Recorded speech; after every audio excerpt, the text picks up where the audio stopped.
Number 10. How can we become too individualistic to raise taxes?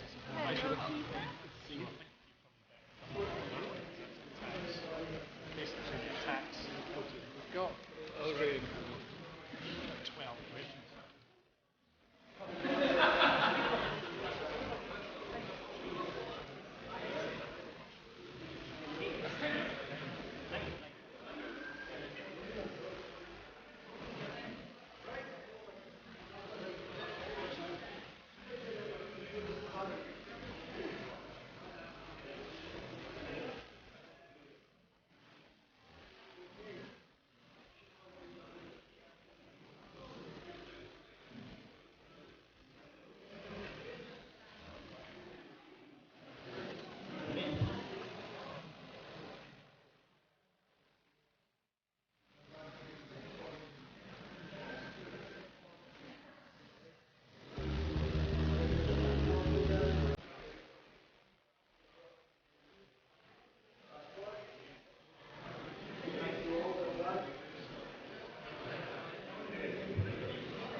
Script like last time, give them a telling off for Well, I don't think we're on script tonight, are we? It's question time. Oh, but is it not? Do we not do opening and closing statements or not? I believe not. That's, right. I wasn't asked for one. I wasn't told that that's what we were doing. We need to clarify.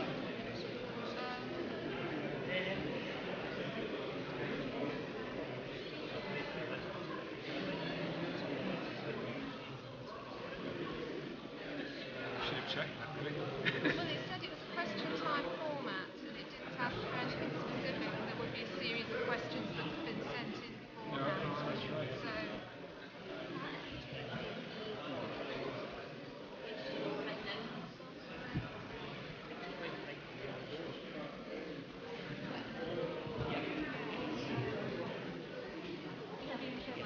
sorry, this is Robert.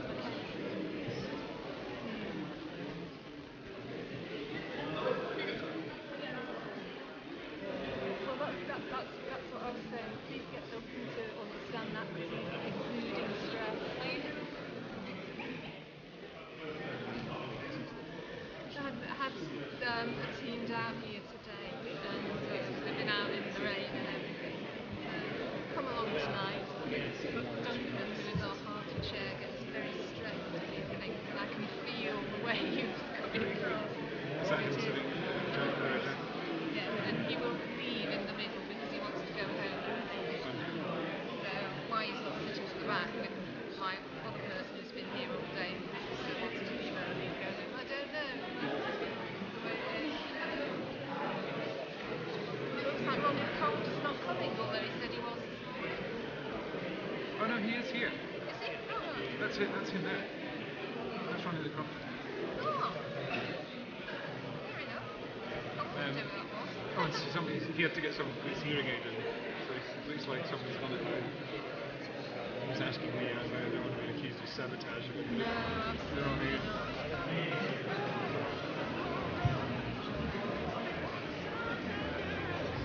So this is the last one.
you, or you might Yeah, just Ronnie. sit there panicking a I bit. know, but you know, it does give you a bit of thinking time. Certainly, that's what Brian Taylor does on his. Leslie, what time Tells are we? tells you what he's going to ask before. He doesn't stop the supplementary. What time are we doing it? Okay. Got a drink? Thank you. Jean? Yes, please. Thank you.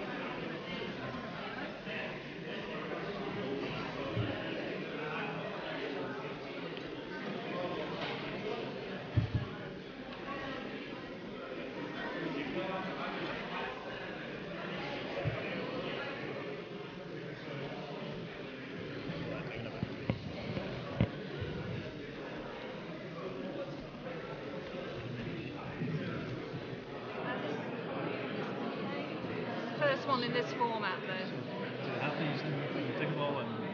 We haven't had one in Dingwall this time, which is unusual, but it's usually Women's Aid that organise it, and we've got management changeovers just now. One in Skye, one in Compton.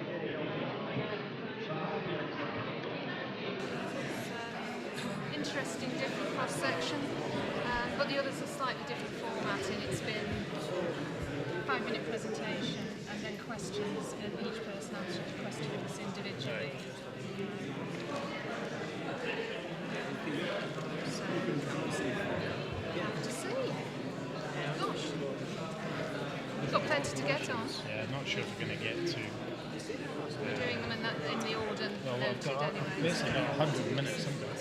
100 minutes, and I've got 12 questions. Well, 8 minutes at I thought this was 7 till 9. Well, if they're not here, I shall just ask them. Sorry, 5 minutes. Sorry. Oh, yeah, okay. Or I'll just ask them this question on What's behalf So of. it's 10 120 is 10 minutes a 10 minutes question. a pop, isn't it? Might give some longer because we're probably not.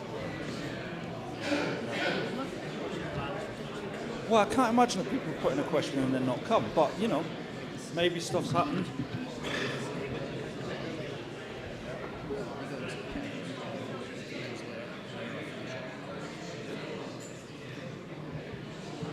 Is that it? Here we go. There's always one or two that'll Okay. drift in. Good evening, Fort William.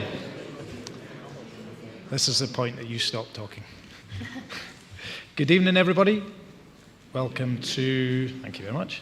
Welcome to the Nevis Centre in Fort William, and welcome to Lochaber Chamber of Commerce Question Time 2017. It doesn't seem that long ago that we had the last question time.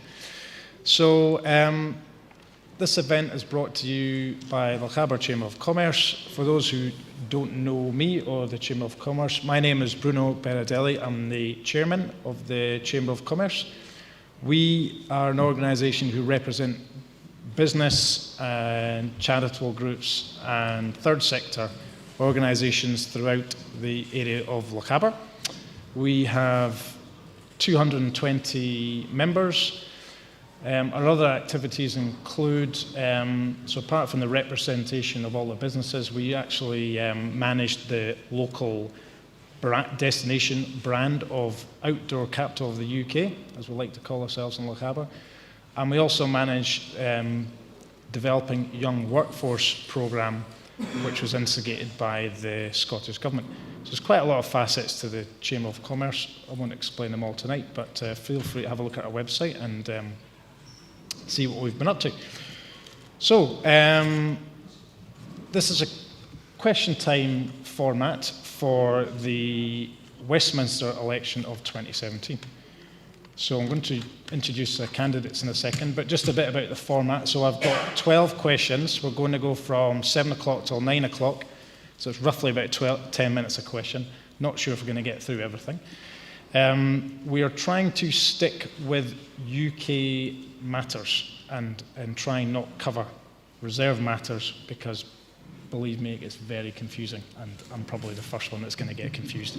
So we're going to try and stick to UK-wide topics, and also local topics would be great, and we're going to invite a lot of audience participation. We invited submission of questions, which we've got. We don't really have that much in the way of local constituency questions, so maybe any comment on that would be really valid, because these good ladies and gentlemen around me are vying to be your local UK Parliament representative. One other thing I should say, well, I guess housekeeping, that's the door in case there's a fire alarm. I presume we all head in an orderly manner for that door, and probably that door. And toilets and things are out the back there, and Dougie's manning the door there so he can let you in and out. One other interesting development in the social media age, we are being filmed, and this is being broadcast live on YouTube by Nevis Radio. Stunned silence. So I can only encourage you to moderate your language, as your family and friends might be watching. So, okay. Going to introduce the candidates. No particular order. I'll go from left to right. So we have Ian Blackford of the SNP, currently our sitting MP, of course. Can we give him a round of applause? Okay.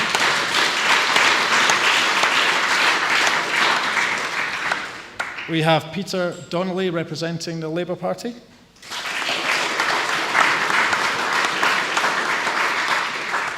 Next to Peter, we've got our very own, just gave me his official title when I was chatting to him there. It's Ronnie Campbell the Crofter, who's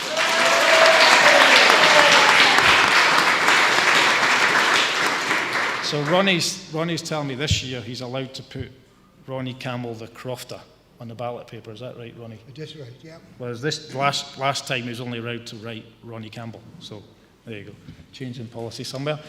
On my right we have Jean Davis of the Liberal Democrats.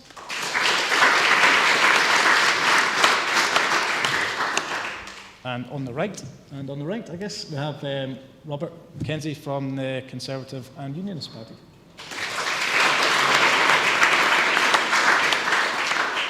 All right, thank you for that welcome for all the candidates. So we're going to launch straight into the first question, which is from Chris Bowles. Chris, there's a mic coming, Chris, if you want to. Thank you very much. Yeah, my question concerns the literature that most of you have been putting through our letterboxes. And this question is this: are you proud of the campaign literature that you've published for this general election? And do you believe you offered a positive message to voters in your leaflets?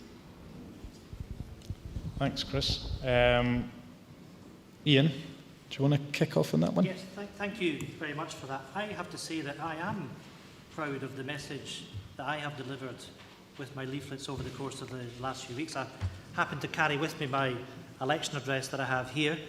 Some people have criticised me. They've criticised me for having too many words.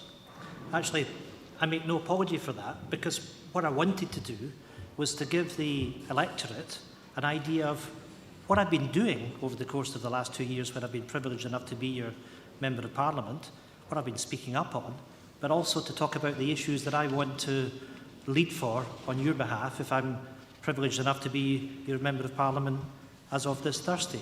And I think it is important, first and foremost, that as a Member of the Parliament for the Highlands, and there's a particular privilege in being that you do focus on local issues. And what I've sought to do is to represent all the electorate over the course of the last 2 years, whether or not they voted for me. And I've very much focused on local issues, what I've been doing here in Lochaber, what I've been doing around the issue of the smelter and working with Liberty as one example. But what I would say to the people is that it's about trying to put across that positive image that I have about speaking up for the Highlands, doing a job for local people, and the request that people give me the benefit of the doubt on Thursday on the basis that they know what I've done and they know that I'm going to continue to work hard for all your interests for the next Parliament. Okay, thank you.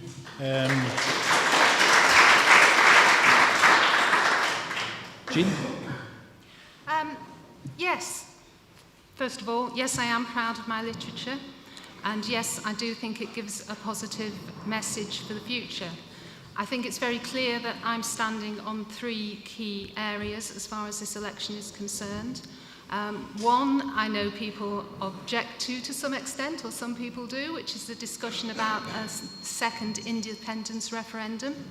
But it does tend to be the elephant in the room wherever we are, and people need to know clearly what my stance is on that. I also represent a party who have concerns about a hard Brexit, and I think it's very clear that people need to understand where we are there, and I would fight for you to have a say when the final deal is done, because at the moment we do not know what that final deal will be. And I've also given you some positive messages about what I want to do. We've heard about Ian and what he's done over the last 2 years. Over the next Parliament, I want to be a Highland champion. I want to be able to take your messages to Westminster, and where it is something that Westminster can do something about and influence, that I can get that message across so that the people in the Highlands are heard and critically listened to in Westminster. So yes, I am proud, and yes, I do think it gives a positive message.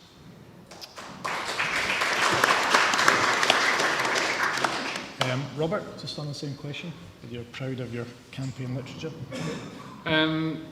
Yes, like the others, I'm proud of my campaign literature. This is the first time I've stood for election. I was born in this constituency in Dingwall, brought up in Easter Ross on our family farm. I wanted to get across to the electorate my values, the values that were taught to me by my parents and grandparents, of working hard to the best of my ability, contributing to my local community, caring for those in need. And I thought it was important to tell people a bit about my background, that I studied agriculture and law at university before qualifying as a solicitor, but I did find it difficult to find employment after that because I qualified in the middle of the financial crisis, brought about by the incompetence of the banks, and I've gone back and I've now set up my own business in the Highlands, adding value to crops grown on our family farm and exporting them around the world. So I know what it's like to set up a business in the Highlands, to employ people, and by exporting, I'm bringing money back into the Highlands. And then the other message that I tried to get across in my literature is that this country is facing the most important 2 years that we have faced in generations. And I want to be a strong local voice in the Brexit negotiations. I think it's important to send someone to Parliament that can have the ear of those negotiating on our behalf. And I think that I would be a constructive voice for those carrying out those negotiations. I would be a committed full-time member of Parliament. I want to continue to support the Conservative government in growing our economy, which they've done over since they inherited a mess, quite frankly, in 2010. And I guess most importantly for me, the thing that has spurred me into politics more than anything at the moment is the desire to put to bed this threat of another divisive independence referendum. The people spoke in 2014 and we said no, and we meant it. Thank you. Works. Peter. Thank you. Same question. Am I proud of the campaign literature we've produced? Yes, I am. We have produced it. We've produced a very positive message, and it is completely in tune with the Labour manifesto, UK and Scotland, which is to rebuild the British economy. The British economy needs to be reshaped. We need to move back to a truly mixed economy with critical infrastructure in the public sector, which will create the space for businesses like Roberts to grow and flourish from one generation to the next. And we have lost that in the 30 years since the Tory party became Thatcherite. And the Tory party has now been Thatcherite, in essence, for 30 years.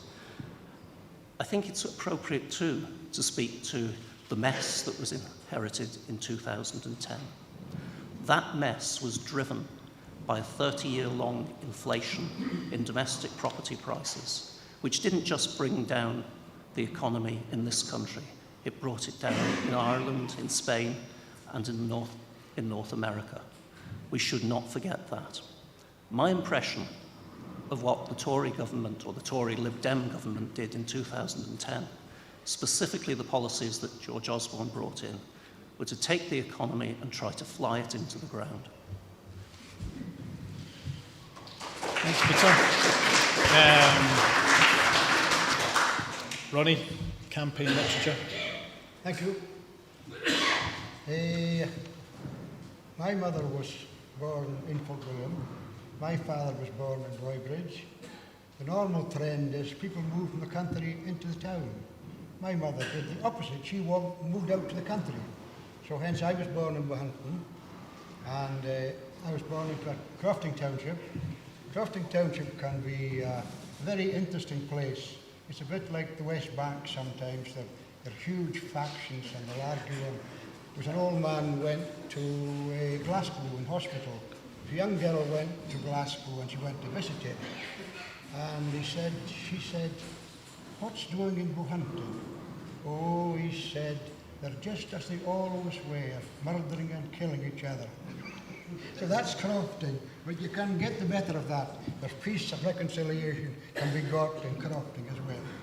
Yes, so from the other angle, the first employment I got was from Nex, a tobacco farmer in Rhodesia. He obviously took his loot home, and he and his brother bought Breroy. Now Breroy was a forfeited estate after the 45. It was taken off the people and given to their mates, kind of style. So Sir John Ramsden had it. The story goes that poor Sir John Ramsden went to Monte Carlo and he went too deep into the gambling and had to sell Breroy. I don't know whether it's true or not, but anyway, Felix was his name. Not a very Highland name, but a fine gentleman, Felix Colvin. So he decided, I made a good living out of tobacco, so I'm now trying wool. But wool was a bit more difficult, but it was quite a laugh anyway, working for them. So Brigadier R.B.R. Colvin, he was the main man. I think the other fellow had the money, but Brigadier Colvin. So to get back to estates, estates can be nasty and nice. They were a reasonable estate. So I don't know how long you're giving me yet. Well, the question was whether you were proud of your campaign literature. Oh, campaign? Wait, did you have any campaign literature? The Dane owns it now, and I want it back in Crofting hands. Did you have any campaign literature? Did you put any leaflets out? Well, if you elect me, the people of Skye Lochaber, I will campaign for land reform, and these people shouldn't have our land now. Okay. Okay. Thank you, Ronnie.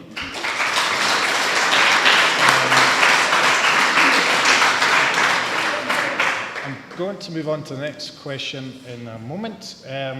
Just quickly, Chris, I take it from, did I detect, was your question loaded in any way? Or are you happy with those answers? Or what did you feel about the campaign literature? Well, I wouldn't say it was loaded, but I would say that the literature for me was very disappointing. It didn't make pleasant reading. It was the first thing that came through the door was really, I won't say who it came from unless you want me to, but it was really very, very negative. It had a picture of a member of another party, not of their own party, on it. It would just look to me that the literature was saying, whatever we do, we get rid of these people, and whatever I have to offer is second to that. And I just found it very disappointing. On the whole, some were good, but mostly I think you just have to up your game for these things. You've got to tell us why we want to vote for you, not why we shouldn't vote for someone else. That's my feeling. All right, thanks a lot.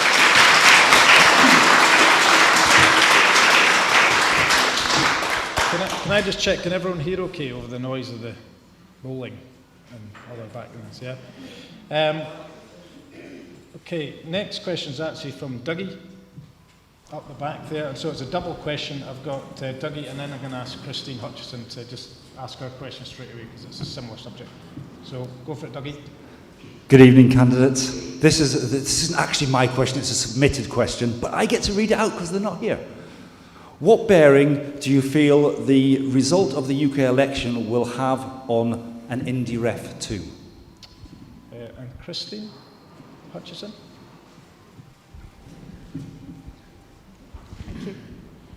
If Scotland becomes independent, what barriers will there be to trading with the rest of the UK? Okay, thanks, Christine. Okay, so we've obviously strayed into constitutional territory here. So the first question, what bearing would a UK election result have on Indy Ref 2? I guess, if any, I suppose. And the second question, Christine, if Scotland becomes independent, what barriers will there be to trading with the rest of the UK? So it's two questions related to the UK election and then possible mooted Indy Ref 2 referendum afterwards.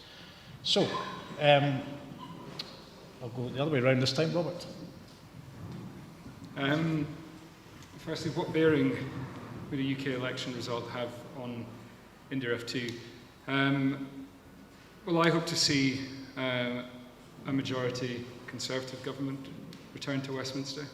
And I want to see as many Conservative and Unionist MPs elected in Scotland as possible, so we can send a clear message that we don't want a second independence referendum.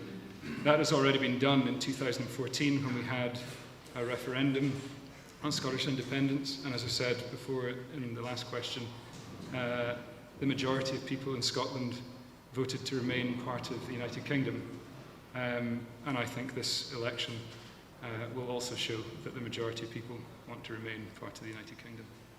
In terms of the second question, if Scotland becomes independent, what barriers will there be to trading with the rest of the UK? Well, the answer there is we don't really know, but the UK is a vital union to Scotland. I know from my own experience as a farmer and as a food producer, over 70% of our produce is exported south of the border into England. And we also don't know, we haven't had answers to questions such as what currency we would have in Scotland. So therefore, how can businesses have any certainty over what currency they'd be operating in, what it would create complications for pensions, our armed forces. I think, as I said at the beginning, it's unknown what the barriers would be, but I think it's obvious that there are many. Okay. Ian, do you want to come back on yes, please. Those 2 points? I'm a Democrat, and I believe that the people of this country should have a right to determine their own future. But let me deal with the issue of Indy Ref 2 in the general election, because this election has got nothing to do with independence. It's about sending an MP to Westminster to stand up for your interests. But let's put things into a little bit of context, because people often talk about 2014. And of course, there was a referendum in 2014, and the Better Together side won that by 55 to 45%. I've always said I respect that. However, what was also said at the time was that if Scotland voted to remain in the United Kingdom, our future within Europe was guaranteed. That's what was said by the Better Together campaign at that time. So what then happened in the Scottish election last year, quite rightly, the Scottish National Party had a manifesto commitment that if circumstances changed, that they were seeking a mandate from the Scottish people in order to push forward for a referendum on Scotland's future. Now, friends, what has happened is that the Scottish Parliament has voted by 69 to 59 votes to ask the government in London to authorise a referendum under what's called Section 30. That is the democratically institution of the Scottish people that was returned last year. Why does Robert and everybody else that's standing against independence think that they have a right to restrict and restrain the rights of the Scottish people through the Scottish Parliament. And I find it quite remarkable that the Liberal Democrats want to have a second referendum on Europe, but the lack of intellectual rigour, that they cannot see that what we need to have at the end of the Brexit process, because that's what the Scottish Government has asked for, that the Scottish people effectively have an insurance policy, that in the event of a hard Brexit, that pulls Scotland out of the European Union and specifically out of the single market against our wishes, because the people of Scotland voted 62% to 38% to remain. That's a democratic disgrace, and it's an insult to the people of this country. And the last point I would make on that it's well understood and accepted that the United Kingdom is a parliamentary sovereignty. But there was a legal case in Scotland in 1953 where McCormick versus the Crown, when Lord Cooper gave his judgment that parliamentary sovereignty is a purely English concept that has no counterpart in Scottish history. In other words, in this country, it is the people of Scotland that are sovereign. And all that we are asking is that the people of this country, just like every other member state that will be given a vote on the Brexit deal, that the people of Scotland are given the same opportunities. Now, on this issue of trade, Theresa May has been to Dublin, and she has assured the people of Ireland that there will be no hard border, that free trade will remain for the people of Ireland in the island of between Northern Ireland and Southern Ireland. Why is it that the people of Ireland are told that their ability to trade with the UK will remain? Yet when Roberts asked the question, he says we don't know. It's obvious that there are going to be barriers. It would actually be far better if the Tories actually stood up for Scotland rather than actually try and fear people that we're not going to have the same trade terms as will be on offer to the people of Ireland.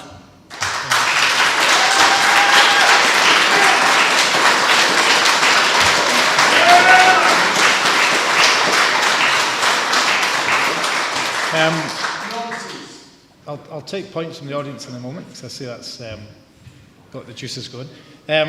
Ian, just in terms of the timing of IndyRef 2, so is the SNP position now that it's after the Brexit negotiation, or I'll put you in a second?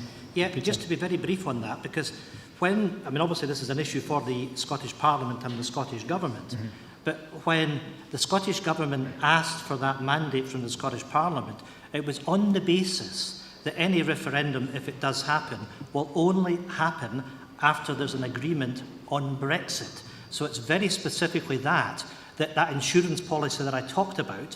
Fraser of Allender have said there's a threat to 80,000 jobs in Scotland. If there is no deal, which is increasingly a prospect, there'll be a tariff of as much as 75% on exports of land products. So it's quite right, on the basis of that, quite a democratic principle, that the people of Scotland are given their say, and it will happen after Brexit. And because my feeling in Brexit negotiations, it'll probably all be done right at the end. And if there is a deal to be done, it'll be done right at the end. How will there be time to run a referendum? All we know is that Theresa May has said that she expects the deal on Brexit to be completed end of 2018, beginning of 2019. That's the timetable that the government have indicated. Now, we'll have to wait and see. Maybe that's a bit sooner, maybe it's a bit longer. But we will not be asking the people of Scotland to make a judgment on their future until we know the terms of Brexit. Okay. Peter? I think Ian is talking about the people of Scotland. But if we talk about the people of Britain as a nation, then why would we divide the nation? Scotland's a nation. That's your problem. Scotland is a nation. The UK is a state. You can see, I'll take a very old Gaelic view of nation and kingdom. The Gael used to think of the kingdom and the high kingdom. And in kingdoms and high kingdoms, or kingdoms within high kingdoms, there is a unity. And I think the constitution we have now reflects that notion of Britain, the United Kingdom, as a high kingdom, and Scotland, England, Wales, and Northern Ireland as kingdoms, separate jurisdictions within that unity. But our people are united. We are one people. We're fools to ourselves if we say otherwise. And I just look at the flows of people that I know on Skye. Many to Glasgow for a working life and back, but many more to London or Birmingham or Manchester and back. And I see other flows across these islands. I do not believe that we can argue today that Scotland, the people of Scotland, are a completely separate nation. The decision was made, and the majority of people in Scotland decided that their identity, first and foremost, was British, Scottish and British. So what's the Labour position on a second independence referendum in Scotland? The Labour position, I think, is rather more positive than simply a second independence referendum. We believe that just as Britain leaves Europe, it is time to review our constitutional arrangements. It is time to look for a new constitutional model, a model that recognises all the devolved administrations as having equal status within the UK, a model which will allow democratisation across the whole of these islands. Are you ruling out the second referendum, or are you saying it? We have said we are opposed to a second referendum. You're opposed to ruling it out. Thanks, Peter.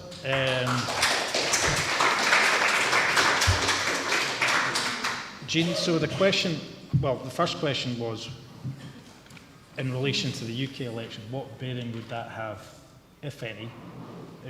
Ian obviously said none. What's your opinion, what that would have in India Ref 2? And then there was a question on trade, follow-up question. Well, basically, it will depend on the result of the UK referendum. Everybody seems to be assuming that it is going to be a Tory majority. We don't know that yet, and certainly the polls have been... Sorry, can you hear me now? Yeah. Maybe speak into the mic. Thanks, Nori. To go back to that then, can you hear me now? Brilliant, okay. First of all, it depends on the result. Clearly, we've got different views along the table here about what would happen as far as an independence referendum goes and when it would happen, or if it would happen. So that's the first point. People have assumed that it's going to be a Tory government next time. I'm not sure that we know 100%, and we certainly won't know 100% until the end of Thursday, early into Friday, as far as that's concerned. So the election result does have a bearing on whether there is a second independence referendum. I hear what Ian is saying. The Scottish Parliament have asked for it, but whether that decision is made will come after the election. As far as the second question is concerned, barriers to trade, we're branching into the Brexit area here, as others have done before, and the answer to that is we don't know. I would hope that we were able to negotiate the sort of Brexit if we got that far, and bearing in mind my party is keen to keep as close to Europe as possible, that we have a soft Brexit and we then move to being able to trade across borders without major restrictions. But again, at the moment, we simply don't know, and we need to move forward. I want to answer one other point that Ian made earlier, which was about my party's view about an independence referendum versus the people having the say on Brexit. I argue that there are two different things there. As far as the independence referendum is concerned, the original statement was it was going to be for a generation. There was a paper published which was very long, detailing exactly where we were going as far as that referendum, and it was rejected. As far as Brexit is concerned, all we know at the moment is Brexit means Brexit, and none of that has been defined. We need a definition, we need a negotiation, we need the outcome to the same degree that we had in Scotland, and then you should have the right to say whether you're happy with that or not. So could I ask Jean,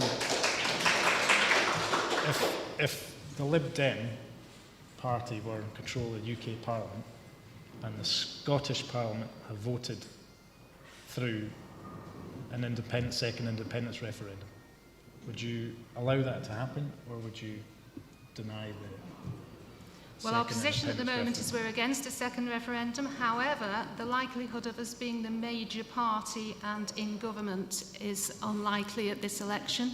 We are campaigning on the basis of being a strong opposition to the party that will be in power and doing the best that we can to get the best deal for breakfast. Where in power? It's a hypothetical question. I don't answer hypothetical questions. Sorry. Bruno, can I ask Jean, does she think it's right that the Liberal Democrats should stand against the will of the people in electing a government with a mandate for a referendum on a change in circumstances, or does she believe that Liberal Democrats in Westminster should stand against that democratic decision taken by the Scottish Parliament on behalf of the Scottish people when there's been a manifesto commitment to do so? It's a very simple and straightforward question. And the answer is we play our part in the larger Parliament, and we listen at the time, we make a decision, but at the moment we are against an independence referendum. So you don't respect the sovereignty of the people of Scotland? The people You phrase it that way, I phrase it differently. Okay, I'm going to come to the audience in a minute. Firstly, I'm going to ask Ronnie, because I'm not sure what your position is on Ronnie. Independence? Yes, no? Well, I stood at the Scottish Parliament, and all I needed was one person to put me forward. This time, I had to get 10 people to sponsor me before I would get into Inverness. And on a Tuesday, I had none. On a Wednesday, I had none. And on Thursday, before 4 o'clock, I had 10. So here I am, an independent candidate. To get back to this other part of the question about this Brexit, in my lifetime, the greatest thing that happened to crofters in the Highlands was the Common Agricultural Policy. When we got huge uplift in profits, the road structure, money came into the Highlands, it was unbelievable, changed lots of things. Of course, once money comes in, it gets wasted, but I don't like the Brexit idea, because I think that is a small faction, extremists of the Tory party decided, we don't like Europe, we want out. So they conned the Tory party to get out, and now they're finding, oh my God, what have we done? But where are you? Scottish Parliament. Where is independence? If this can't be healed, we have no place in that system, and we want an independent Scotland with ties with Europe, ties with Canada, where our people were chased, and there are plenty of friends of Scotland in a free Scotland, and our old ties with France. It was a very strong, the Old Alliance it was called in the old days, and will be very welcome in Europe.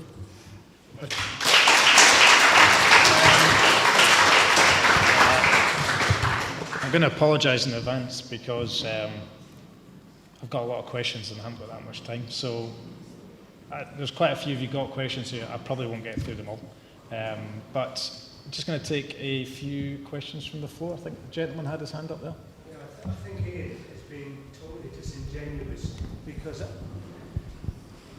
as I was saying, I think Ian has been totally disingenuous with the electorate. In 2014, if we took Ian's advice, we would now be out of the United Kingdom, we would be out of Europe, we would have a massive bill to pay in terms of, we'd have no currency, we'd have a massive, well, we have got a massive debt. We couldn't get into Europe. If we went independent tomorrow, the truth of the matter is, because we've got a deficit of 9.6%, and that has to come down to 3.5% if we wanted to join the EU. In order to do that, we would have to either raise taxes, or we would have to basically, it'd make today's austerity look a walk in the park. So what's the question, what bearing does a UK election result have on Indy Ref 2? What's your thoughts about that? Well, my thoughts are, I think we will get a really good deal from Europe. It's in their interests. And I say that because if you look at the world now, if you look at America, Donald Trump is becoming more and more isolationist.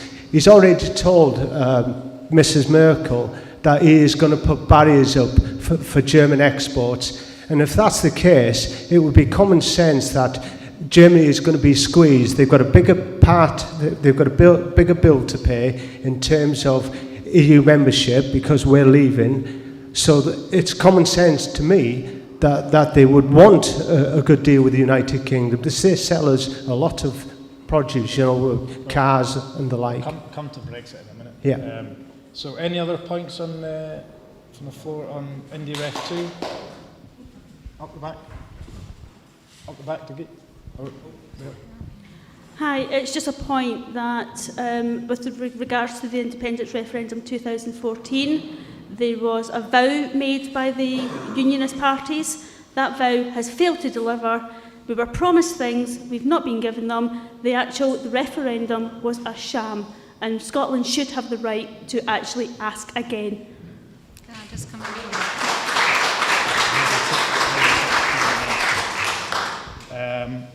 That gentleman at the back. Hi, I'd just like to say that Yanis Varoufakis has been saying for quite some time, he reiterated again last night on TV, and he said quite literally, why would anybody believe that the likes of Merkel and stuff in the European Union would want to have, would the UK have a good deal with them? Of course they're not, because what would that would incite other countries in Europe to go, well, hold on, why is Britain getting such a good deal? It's not going to happen.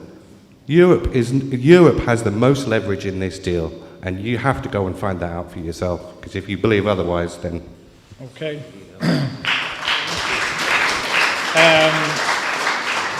You can see we're all desperate to talk about Brexit, but we're going to... Bruno? I'm just going to go back to the panel on those few points that we had. Jean asked me to come in first, so Jean. Yes, just to the lady in the second row, don't know your name, but hello. As far as the Lib Dems are concerned, it's in our manifesto to deliver on the Smith Commission. Sorry, but you asked the question.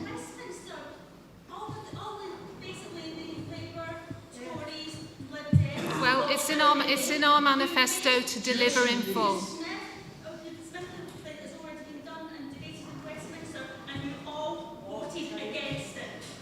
It's in our manifesto to deliver it in full.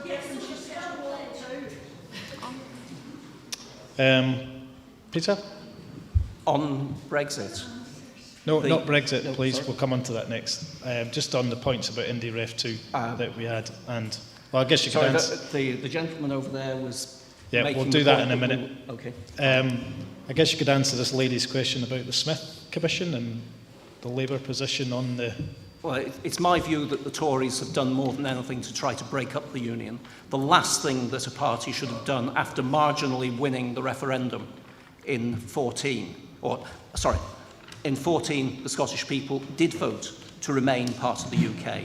But if you were going to antagonise people in Scotland, the very best way of doing it was bring in English votes for English laws. That was totally inappropriate. It remains totally inappropriate now. But moving forward, the Labour government will launch a constitutional convention, and it will begin day one by creating a new cabinet post, Secretary of State for England. That is a very small start, but a very significant one, because it takes away from the UK-level Home Secretary the role for England. That is the beginnings of devolution to England, which will enable us to move forward to a federal UK. Okay, thanks, Peter. So, Secretary of State for England. And Robert, do you want to give us just one last bit on Indie Ref 2 before we move on to Brexit? I think you were accused of something somewhere, so you might want to come back. Well, aren't we always? I think Peter said something about you've done your best to antagonise Scotland, so you might want to... I did accuse you of that, Robert. You might want Not to... personally, but... Well, I totally disagree with that. I'm Scottish myself. I don't feel antagonised. No, but a lot of people do. Right. Okay. Bruno, can I you mind if I can come into Yeah, this as carry well, on. since I haven't had the opportunity? But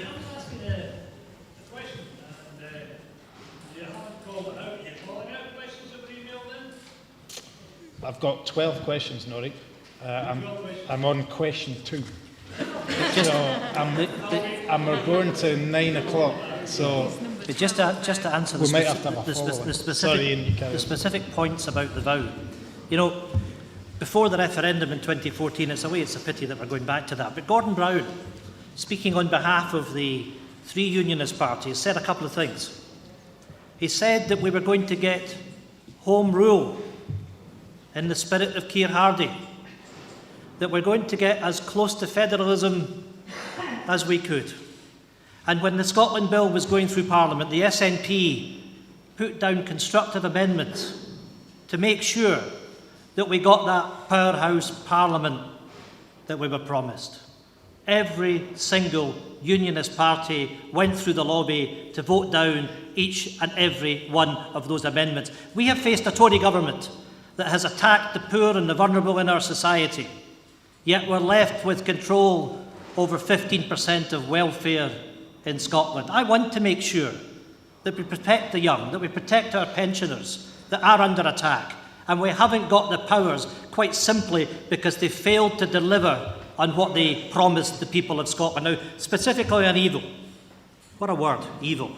Because I told the Tories that what you're going to do, just as Peter has said, that you're going to threaten the union that you seek to defend. Because for the first time in history, members of Parliament, your Member of Parliament, has gone to Westminster and been told that you're not going to be given full voting rights, that the Speaker is going to be put in an invidious position, that he is going to determine, the Speaker, what is England and Wales only, and Scottish members of Parliament are denied the right to vote. That's what the Tories have done to Parliament and to Scotland.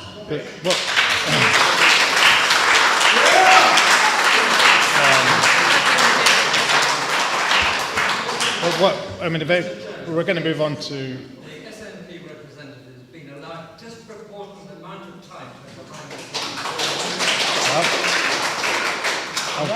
I'll give everybody the opportunity to harangue the audience. As a member of the panel, they're talking about the Speaker going to do sort of things. Bruno tends here to be the Speaker, so I would like to mention that the great thing that happened was in Robert Schumann's time, de Gaulle, Adenauer.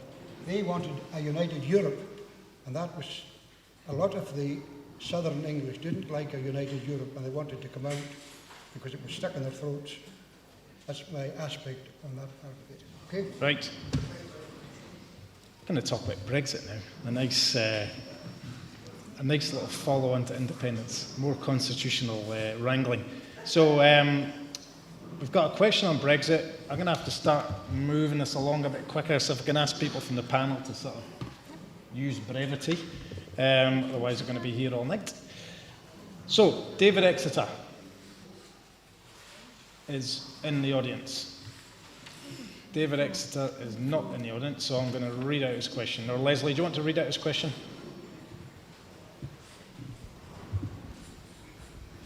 So this is from David Exeter.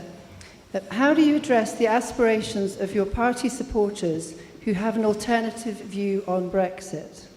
Okay. Peter, how do you address the aspirations of so Labour Party supporters? I don't know what that is in the Labour alternative view. So the vast majority of Labour Party members were against Brexit because we are essentially an internationalist party. But we accept that in the referendum, the vote went for Brexit, and we will deliver Brexit. But we will deliver the softest possible Brexit, because we do understand, as many in the Tory party seem not to understand, that a hard Brexit will hurt the UK. Our nearest neighbours are Europe. We are, in fact, offshore islands of Europe, and we should not forget that. Our culture for 1,000 years is European. across the whole of the United Kingdom, we need to retain close links with Europe, and we need, if possible, to remain in the single market, even as we leave the European Union. Otherwise, and I speak in respect of this constituency, the agricultural produce of the UK is quite a small part of GDP. Our agricultural produce could well be sacrificed in a hard Brexit by a Tory government. And our markets, our agricultural markets, opened up to dumping from other countries. And the one that springs to mind here is the United States, a country which in the 1870s, as the West was opened up, didn't dump, but as the West opened up and the big grain fields opened up, they were able to produce grain at a far lower cost than we could in Britain. And that destroyed arable farming in the south of England. I just leave that with you because there are some things that don't change. Geography does not change. So, Peter, just so to summarise, you're supporting Brexit for those of your party supporters that did support Brexit, and for those who didn't, you're advocating that staying part of the single market. We are accepting the result. Okay. We are trying to ensure that we get the softest possible Brexit so that our children's future is not compromised, or is compromised to the least extent possible. Just to characterise a soft Brexit, that is remaining part of the single market. If we can manage it, yes. Right. Jean? Yes. I'm not sure if there were any Lib Dem supporters voted Brexit, but if there was, how would you believe from statistics address that their aspirations? in every party there were some who voted for and some who voted against. The vast majority of Liberal Democrats voted against Brexit. How we deal with their aspirations? Well, I've already expressed my view on what I'm fighting for in this election, which is for individuals to have a say when we know what the deal is. And that should address the concerns and the aspirations of individuals in all parties. The important thing for us is that we know what the deal is. My party policy is as close to Europe as possible. My personal view is I think it was a disaster to consider leaving in the first place, but that is my personal view. And I wouldn't be voting as an MP on my personal view. I would be voting as one individual person in the larger group if it was a referendum when you knew what the deal is. So it's basically second referendum once. So it's a second referendum so that everybody understands what presented. When everybody understands what the deal is, you make the choice, that's the decision. But the decision can be to stay or to go, depending on the deal. And would you see that being the same format on the referendum, binary question and 50.1% vote out?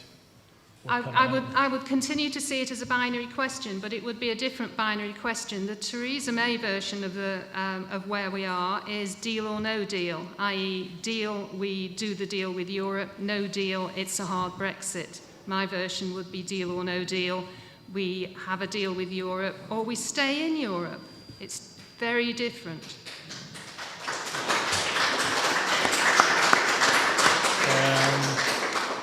Robert, so the question is, how do you address those Conservative voters who have an alternative view on Brexit?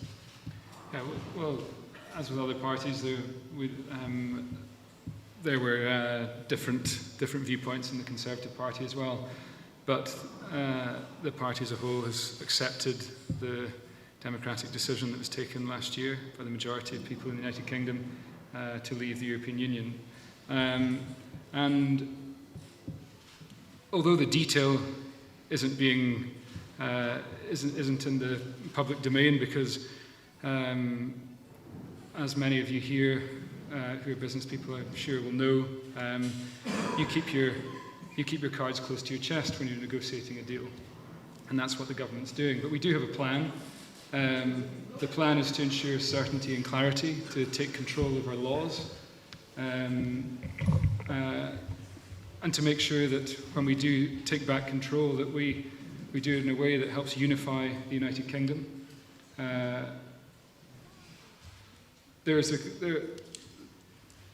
particularly south of the border, there was a clear desire to control immigration. That will be done. We want to ensure a common travel area with the Republic of Ireland. Workers' rights will be protected under the current EU legislation, which is being embedded into our UK legislation. And we will pursue a free trade deal with the European Union and with other countries. And leaving the European Union now gives us that freedom to pursue trade deals around the world without being the difficulty of trying to get 27 other countries to agree to such deals. We'll also continue to work closely with our European partners to fight terrorism. But above all, I would say to supporters in my party that might have had a different viewpoint on Brexit, that the decision has been made. We are leaving the European Union, and we have to look for the positives that are out there. And there are many positives out there. I, as a small business exporting around the world, have found opportunities out with the European Union as well. And with our links with the Commonwealth, we've got great opportunities in India, in Hong Kong, in New Zealand, Australia, Canada. So you're quite clear that coming out of the European Union means coming out of the single market in all likelihood? Yes, because if we remain in the single market, we have to abide by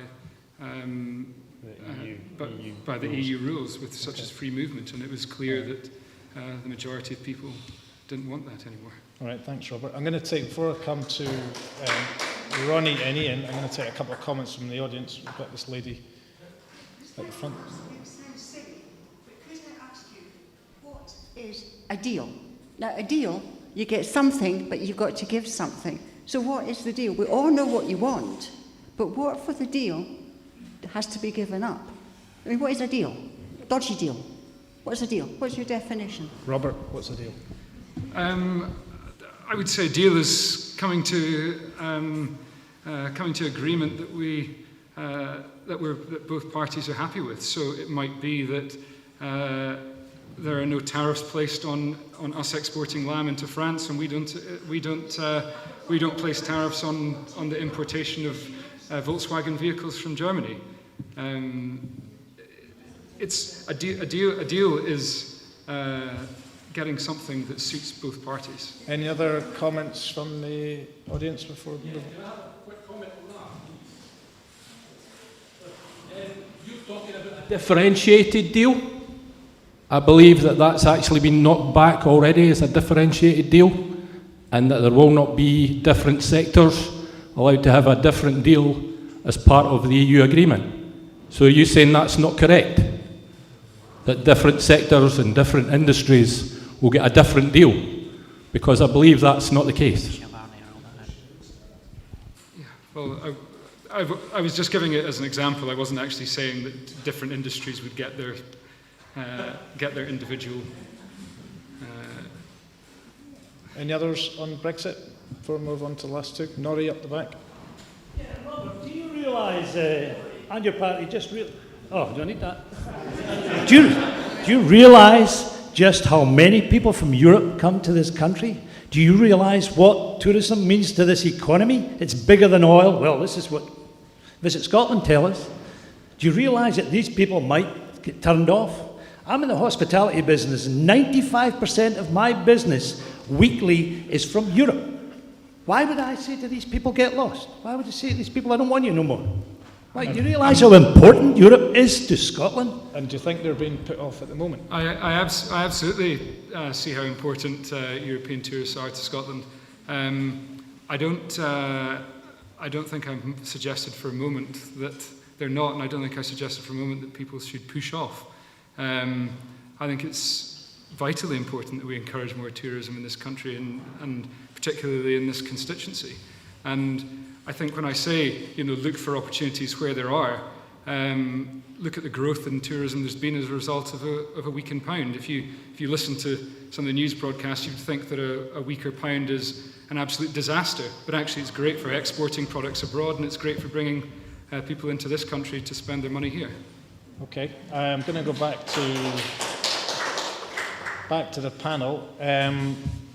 Ian, so quick comment really, but basically how do you address aspirations of SNP supporters who were pro-Brexit, I guess is the question. And of course we'll have a conversation with them, but one of the things that we need to say, when you just listen to Robert here, it's a kind of hope for the best that it's going to be all right on the night. Now I remember when Theresa May gave her Well, I had to do that when the bankers ruined my prospects of a legal career. You might know some of them. I think when you go back to what Theresa May, and I'll just ignore that because it's not dignified to respond. If we go back to Theresa May's Lancaster House speech, what she said was that effectively she wants a free trade deal. Now, I hate to enlighten her that that's actually what the single market is all about. That's what the customs union is all about. The question was, how do you yes, address... I'm doing that. That's exactly what we had. Now, I think the issue is, and it's been demonstrated by the audience, if you seek to leave that club and you seek to break these arrangements, how on earth you actually can put together again you have the same terms? I don't know. Now, I respect those that vote SNP, that voted against Brexit, but what they didn't vote for was to be torn out the single market against their wishes. And we need to explain to people what the consequences of that could be if there's no deal. The Fraser of Allender had demonstrated there's a threat to 80,000 jobs. They've talked about an impact on incomes of £2,000 on average. How do you know, so Ian, that they didn't vote to come out of the single market? Those well, because SNP... that wasn't what was on the ballot paper. What was on the ballot paper was membership of the European Union. And one of the things we've sought to do is to recognise that, yes, of course, there are a broad range of opinions on this matter. I fully respect that. We respect the view that the UK has voted to come out. There's no disagreement as far as that's concerned. But what we've also asked the UK government to do is to recognise the position in Scotland where Scotland voted to remain in. And we have got vital interests. Peter's talked about the interests for our agricultural community. I mean, I run a croft, and so there's a real and present danger to our crofting business as a consequence of this. And what we've said to the UK government, let's compromise, let's get to a situation that we can argue for Scotland remaining within the single market, yet there's been no desire by the UK government to reach an accommodation. And that's what we need to do and go back and speak to SNP voters and say, yes, we understand you voted for Brexit, but we need to also have that conversation with you about what that means and to make sure your interests and the interests of the people of Scotland are not discriminated against by what the UK government does. The question was for those who have an alternative view on Brexit. That's what I've just said. So I'm assuming that's directed at those SNP supporters that maybe did want to come out of the single market. Well, we don't know that because what people were asked to do last year was vote on membership of the European Union. No one was asked that specific question as to whether or not they wanted access to the single market. And what we need to do is engage with people that voted SNP to say, OK, we understand that you voted to leave the European Union. The UK is going to do that. But how do we make sure that we protect your interests and make sure that you still have access to trade opportunities from the single market? Norrie raised the question about EU individuals coming here, but it works two ways because we all know, we're all familiar, that if you go to North America, you need to fill in an ESTA form. Now, we've already had the European Union threatening to do that as well. Can you imagine what that would do to businesses and people in Scotland if there are barriers that are put in our place? So we need to have that informed debate with people over the course of the next 2 years. But that will be a respectful debate that understands why people voted what they did, but not seek to bully them in the process. Thanks, Ian. Ronnie, you mentioned Brexit before, so what's the... In my young days, I knew the people that took the Stone of Destiny back. And I think I would have been with them if I was fit enough at the time. And that was a big... All these people were real Scottish nationalists that were in that. And the party took off in a big way. And it seems to have got watered down into sort of various opinions but there's hope again for this party when we have Fergus Ewing in charge of agriculture now. I knew his mother very well. She was a very fine person in the SNP. Madam McCoss. Okay, fire away. No, I'm just agreeing with you. Oh, it's contradict me, but... No. Wouldn't dream of right. it. And I don't think hard Brexit is good for the UK or for Scotland. Well, that leads on to the next point. I'm going to keep saying this, but time is not in our favour, so I'm going to take a comment or a question from Leah Hunter, and I'm just going to ask Robert to answer it, because I think, Leah, are you in the audience? Yeah, do you want to ask your... Fire away. You might want to get the microphone. Hello, good evening to all the candidates. At the moment, Scotland receives 14% of the current EU-UK funding, despite only being 8% of the population. And as Ronnie mentioned already, the Highlands and Islands have really benefited from EU funding. It helps support rural development, promote economic competition and growth, and support the development of infrastructure here. So what would you do to protect or replace that funding for the Highlands and Islands when we leave the EU? So Robert, I'm just going to direct that to you, being, one, a farmer, and two... Well, I think the most important thing that can be done is delivering stability so that we continue to grow our economy.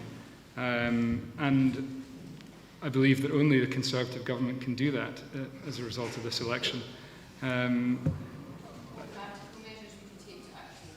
Sorry?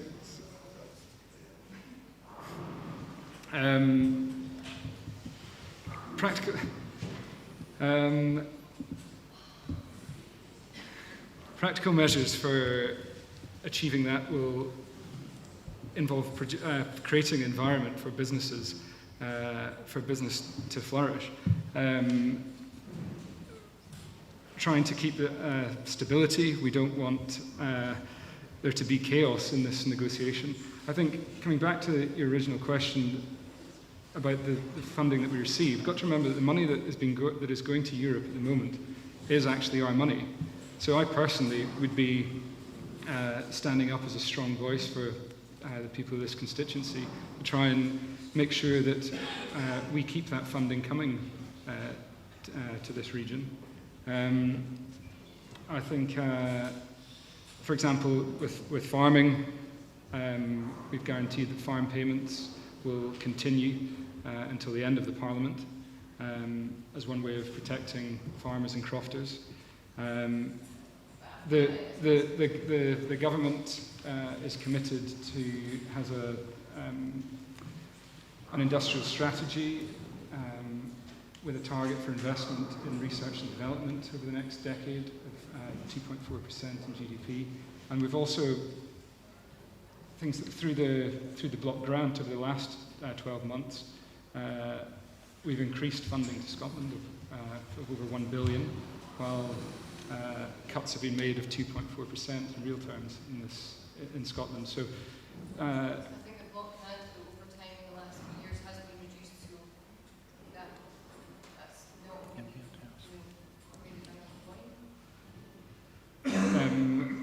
well, I think it is a valid point. It's what you do with the money that's being spent. There was extra money made available to Scotland, and we continue to see failure in schools. You're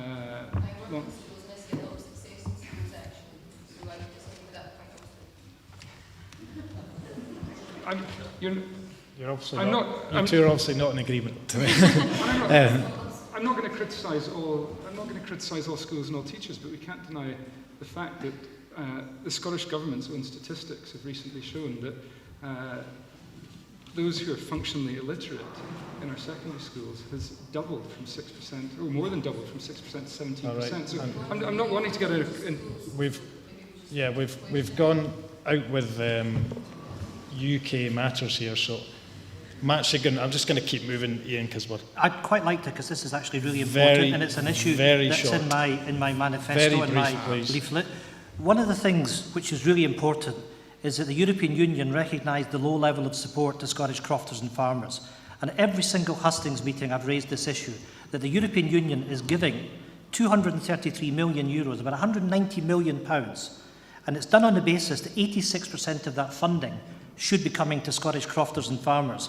We're actually getting 16.5%. Westminster sat on its hands. I've made this really clear. That's money which is actually stolen from the pockets of crofters and farmers. And I haven't heard one cheep out of Robert or any of the others about how they're going to fight to make sure that people crofting it in this area get what they are fully I'll give you a cheap. I'll give you a cheap. I would actually ensure that the farmers got their farmers and crofters got their money. If you don't mind, I haven't interrupted you. Because if you're talking about stealing money, I haven't interrupted you, so please let me finish. I'm going to move this on you. Because that is money that should be in the hands of crofters and farmers. Right. Westminster have sat in it. We can't trust the Tories or that government. And the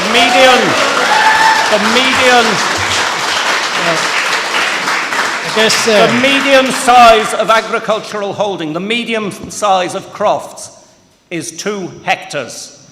And Ian's friends, the SNP government in Holyrood, cut all crofts below 3 hectares out of the cap.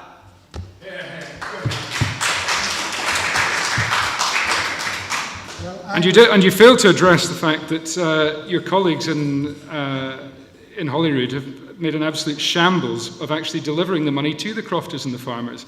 An IT system that's now 75% over budget, costing £178 million, and farmers and crofters still haven't received a penny. I know of a farmer in Russia that hasn't had a penny since 2015.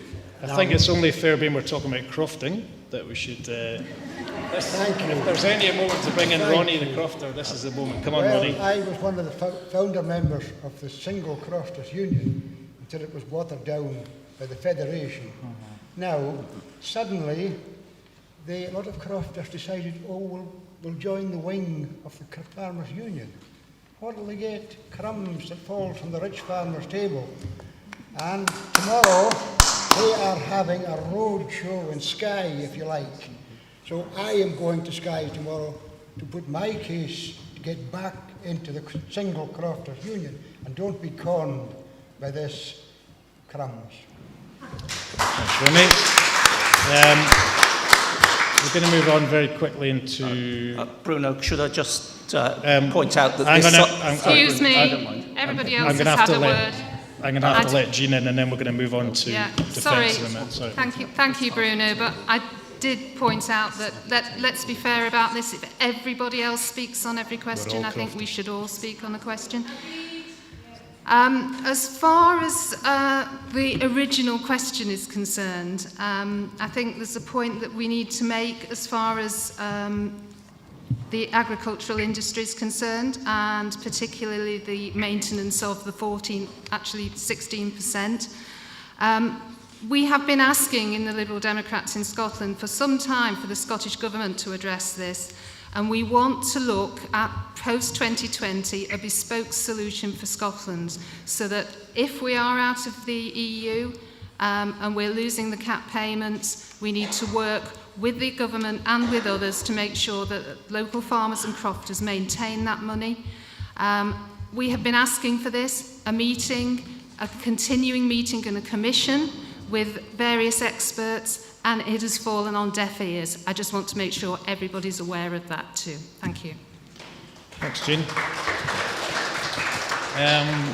Right, we've got 2 questions on security and defence. So, obviously, defence being a UK matter, but the security element kind of strays into policing, and that's obviously a devolved matter, but we're going to try and tackle the subject. So Jim Ramsey's got a question specifically on defence, and then we're going to have one on more so on security. In light of the recent terror attacks in England, what useful purpose do nuclear weapons serve in defending us? Okay, and we've got one...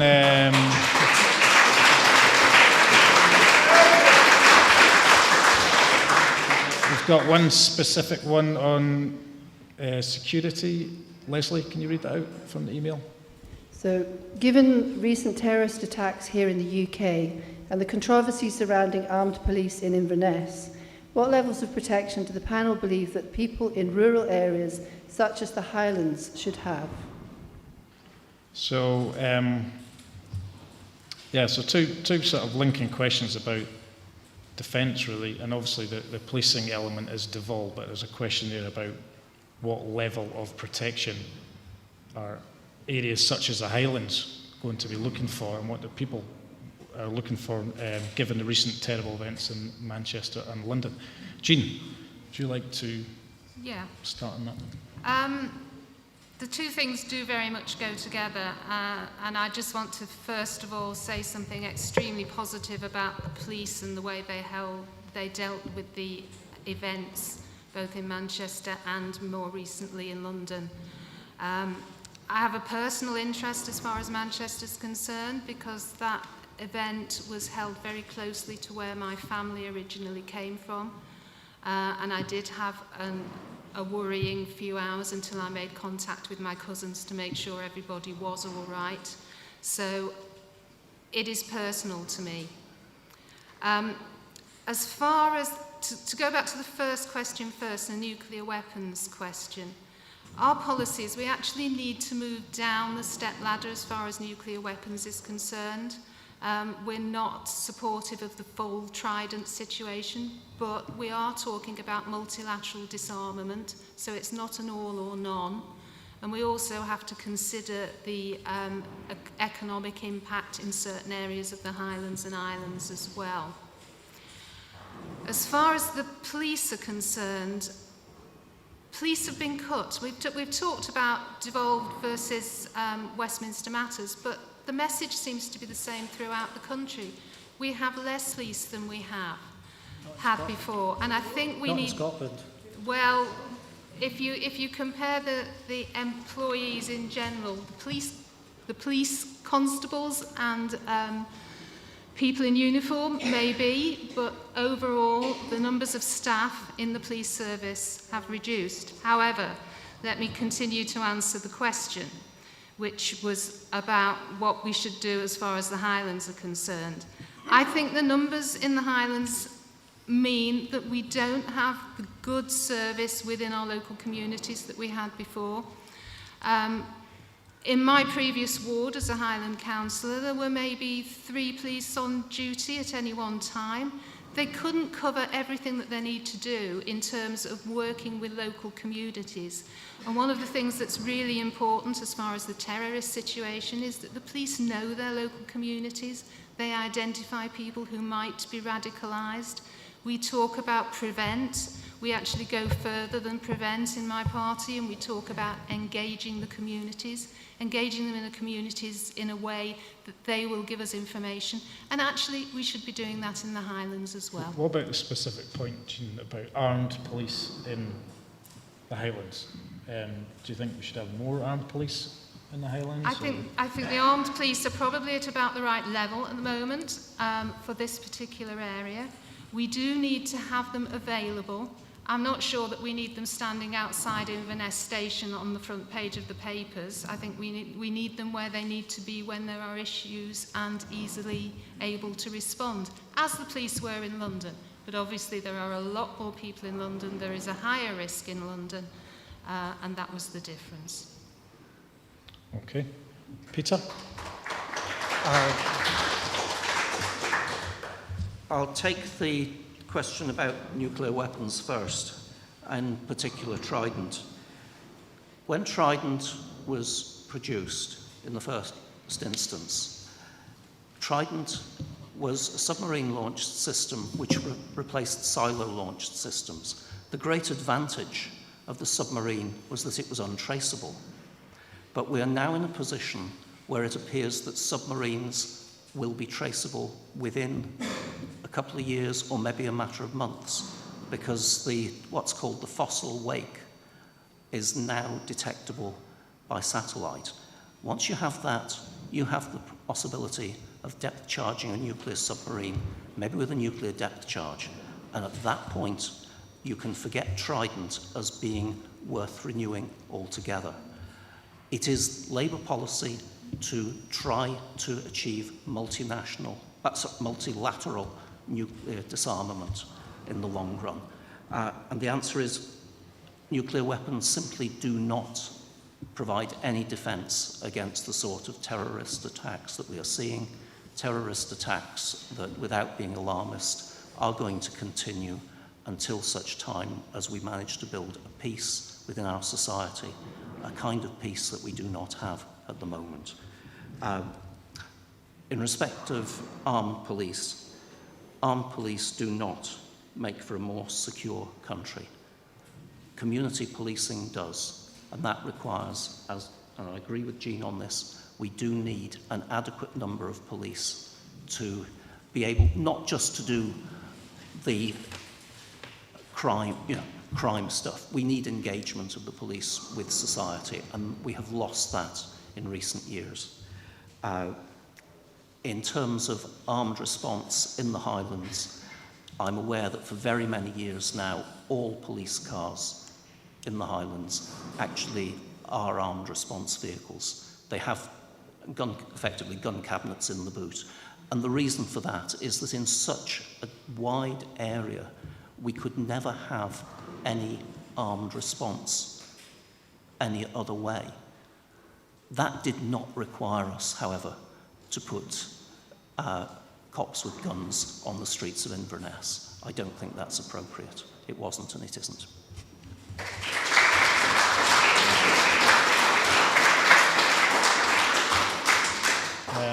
So basically you're advocating armed vehicles, but... Armed vehicles have been part of policing in Northern Constabulary for at least 20 years. Okay, thank you. I'm just going to take a couple of points from the audience before we go back to the panel. Has anyone got any points about armed police in the Highlands, perhaps? Somebody at the front there. Gentleman at the front.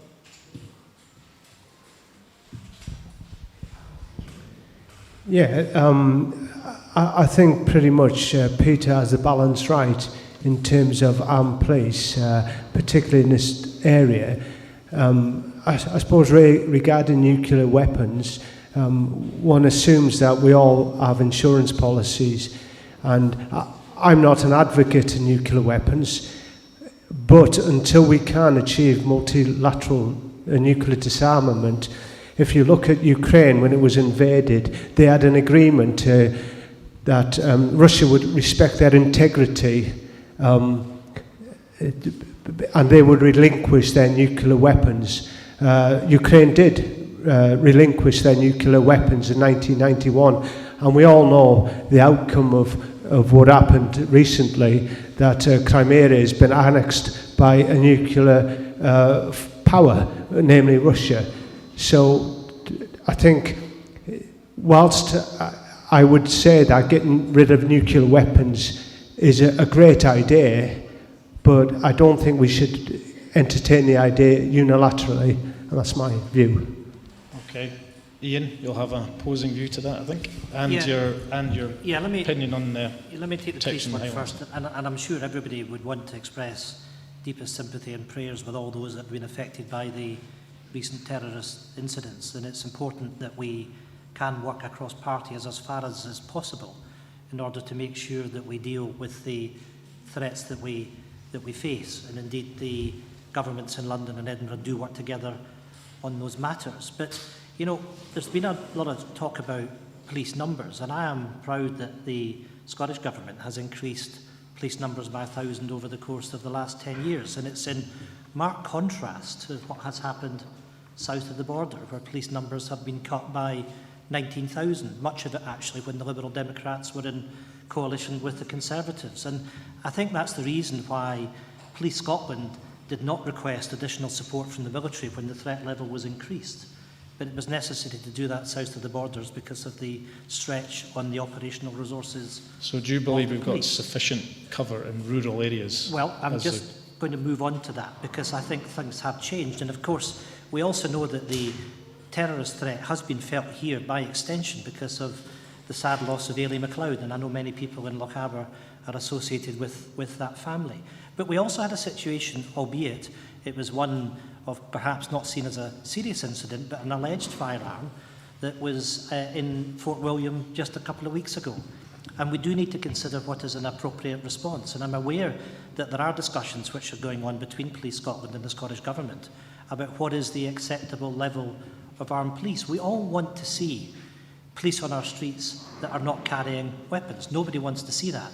But we need to make sure that we can provide the appropriate level of security to our communities. And I think it's important that we understand that and we accept that. And if that does mean that there has to be an increase in the number of overall armed officers, then I would be content with that, because the police have got a very important job. And whilst there was a fantastic response by the emergency services, both in Manchester and indeed in London, the first policemen that were on the scene did not have arms, and in fact a number of them received injuries as a consequence. So this is a delicate debate, and we have to consider what is in the best interests of the emergency services. And remember, in the incident in the House of Commons a couple of months ago, again a police officer sadly lost his life because there weren't armed response officers that were available at the front of house, if I could call it that. So I would ask us just to have a respectful debate on where we are, recognising the threats that we face. There are very real threats, and it's important that we can do that as far as is possible on a cross-party basis. Now, on the issue of nuclear weapons, when Theresa May became Prime Minister, the first thing she did was bring forward a motion to the House of Commons asking for Trident renewal. And if you please just stop and think about that for a minute, because that is a fundamental decision which is taken by politicians in this country. There was no bill leading to an act. It was a simple motion. It was a very short debate that was held in the House of Commons.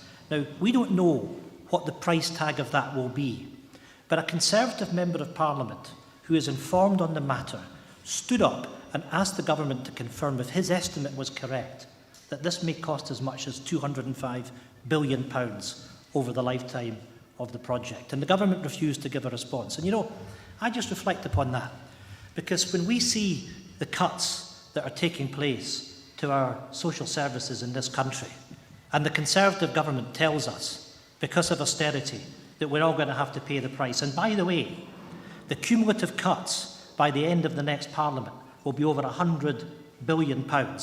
Yet Tory MPs were prepared to go through the lobbies and give the government a blank cheque. Talk about fiscal irresponsibility. That's exactly what we did. But there was something more remarkable, and I want you to reflect upon this, that when Theresa May was asked by my colleague, George Kerrivan, if she'd be prepared to press the button. Well, I'm afraid that this is an important matter, and I'm coming to my point here. That Theresa May was asked if she'd be prepared to press the button. Now, anybody else in the past has always couched a reply in careful language. The Prime Minister gave one simple answer. It was the word yes. I am not prepared to go along with a government that's prepared to blow half the word to smithereens. I'm wholly against nuclear weapons.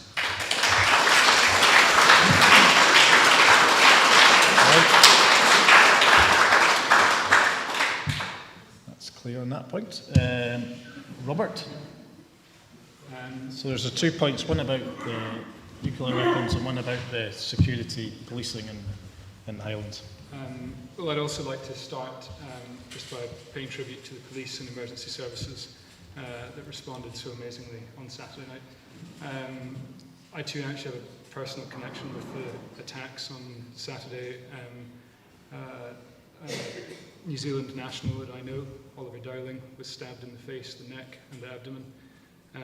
And thankfully is recovering in hospital, but his girlfriend, Marie Bonneville, is currently still quite unwell from her surgery, but will hopefully be okay.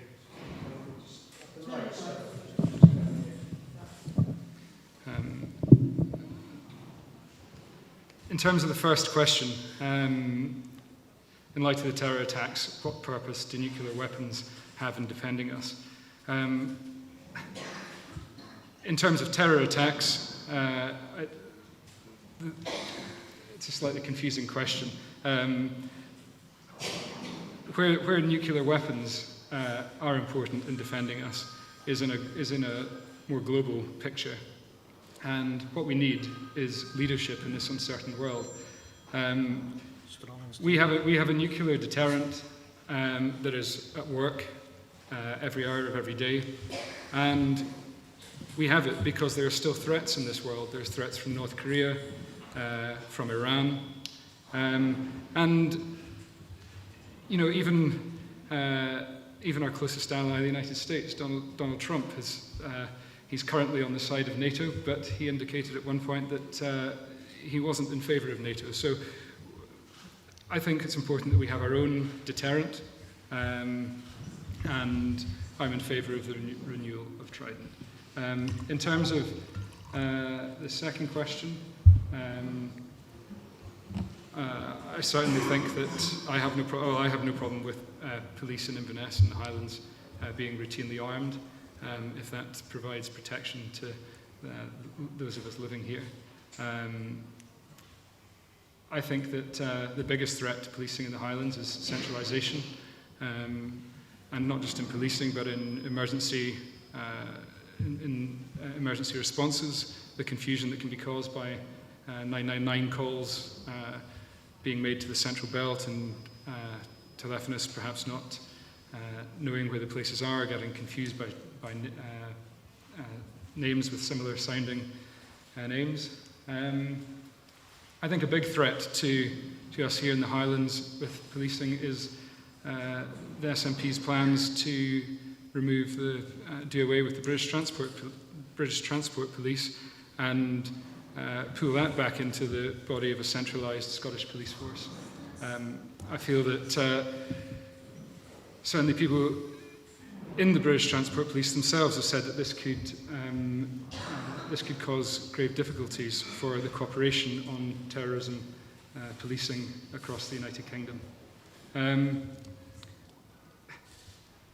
Ian talked about being proud of the Scottish Government's record on police investment and police numbers, and that's fine, but I was interested to read recently that the General Secretary of the Scottish Police Federation said that police officers do not have the equipment to be able to protect themselves and the public. So that's from the General Secretary of the Scottish Police Federation, and he'll know a lot more about policing than I do. So that particular statement is concerning to me. And just to go back to, Ian talked about fiscal responsibility and austerity. Well, and the number one manifesto commitment for the SNP is to end austerity. But they also want to separate Scotland from the United Kingdom and take us back into the European Union. And as was said earlier on, Scotland has a deficit of £15 billion, which is 9.5% of our GDP, and to be admitted back into the European Union, we would need to bring our deficit down to 3.5% of GDP, turbocharging austerity and crippling our economy for future generations. Can I respond? That's interesting fiscal responsibility. We're going to come on to.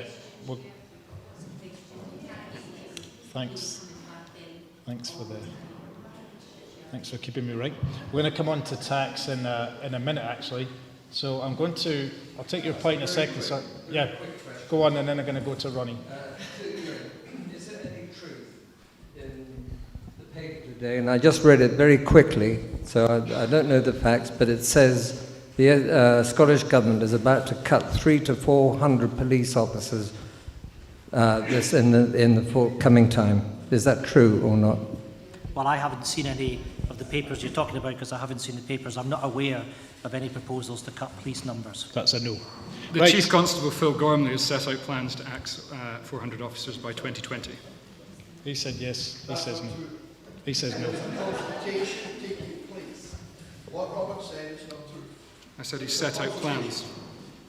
Right. So there's a consultation. There's been a consultation, Robert, and the Chief Constable instructing that. Now, be fair. Okay. I don't think that's what. I don't think you said he instructed them, did he? No, I didn't say that. I said it was planned. Anyway, we're sort of veering towards devolved stuff. I'm going to have to. Ronnie. You ignore me completely on this. No, I was going to say, Ronnie, on the 2015 debate, you came out with a mortal line, which was, why have 2 nuclear weapons when 1 would do? Which is a good bit of... yeah, well, I'm saying Khrushchev and Kennedy had head to head. Now, the Russians were going to put nuclear weapons in Cuba, and Kennedy says, no, you're not. So what did Scotland have to do with that? It was totally American. So we've got the deep water there and surrounded by rock, and they decided this is the best place in the world for us. But the Russians have twigged that. It's not safe anymore, but it's sitting in our doorstep, so we should take it down to Portsmouth.